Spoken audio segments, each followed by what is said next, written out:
Sponsored by Ukrainian Credit Union.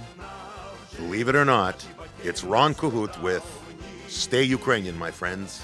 We're Cossack children of history. Well, we're here with actually a very, very dear friend of mine, Roman Bretan, from Edmonton. It's a radio show, and he's an MC, and he writes music, wrote a bunch of stuff for us at Buria.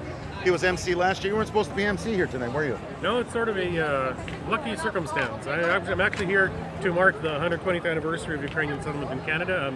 I'm the national chair of that committee, and we're wrapping up our official commemorations here at the Toronto Ukrainian Festival. So that's what brought me here, but being here, I was asked to pinch hit tonight, so I guess I'm. Well, they saw you here and they said, "What the hell, huh?" They said, "You're here, go MC." Yeah. And this logo has done a remarkable job of representing much of what the Ukrainian-Canadian span of 120 years represents, because it has the four major waves of immigration. It has a family of Jurij, of course, Jurij representing leaving the homeland and traveling far away, possibly never to return.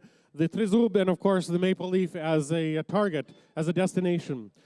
Like when my mother has supper and we all come over and she says, "Nothing special." That's pretty much what we're doing. Nothing special, just kind of a quiet sort of commemoration of the year that's been, and inviting people to start counting down to the 125th, because that's going to be the big one. A lot of big plans starting to formulate, and just all of your viewers should start thinking about ideas, because Cook will be out there surveying the public, asking for great ideas to mark a huge anniversary in this country. So why is 125 huger than 120? Don't say because it's 5 years older. Don't say that. I don't know. Oh, cool. I found out that I have relatives that settled the province of Manitoba. First ever. Did they? In 1897, Sturtburn, Manitoba, on the Muksunchuk side.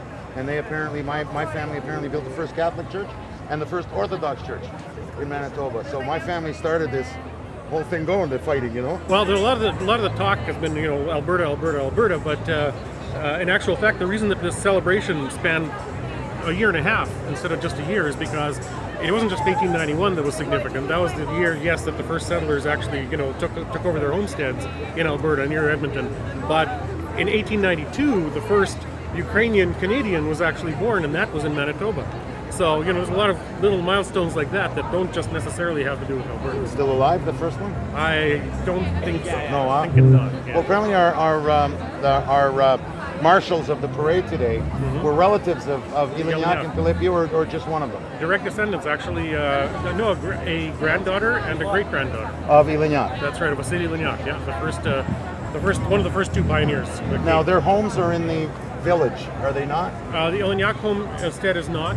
The Ivan Pilipio house is at the Ukrainian Cultural Heritage Village. So you had to move it there? It was moved just like any other building that was there. The most recent acquisition actually at the village, it's astounding because the entire place is not reconstructions at all. Every building is an authentic building. You can imagine a grain elevator coming down the highway. That was, quite the sight when that happened.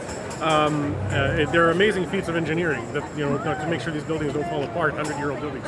But the most recent one, which we're very excited about, is the Stelmach house, the original homestead of Ed Stelmach, our former premier, first Ukrainian premier in Canada.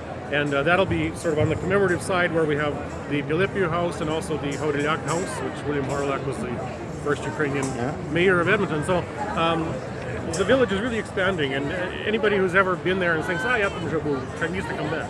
So is Stelmach going to be homeless now? You got to get him an apartment or something? I don't think there's any danger of that. Well, look forward to a good show. And as always, Romko, pleasure to see you. And maybe we'll have to do a few new tunes together or something.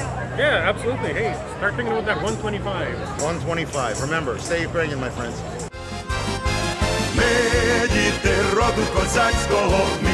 Sponsored by Ukrainian Credit Union. Believe it or not, it's Ron Kahut with Stay Ukrainian, my friends. We're Cossack children of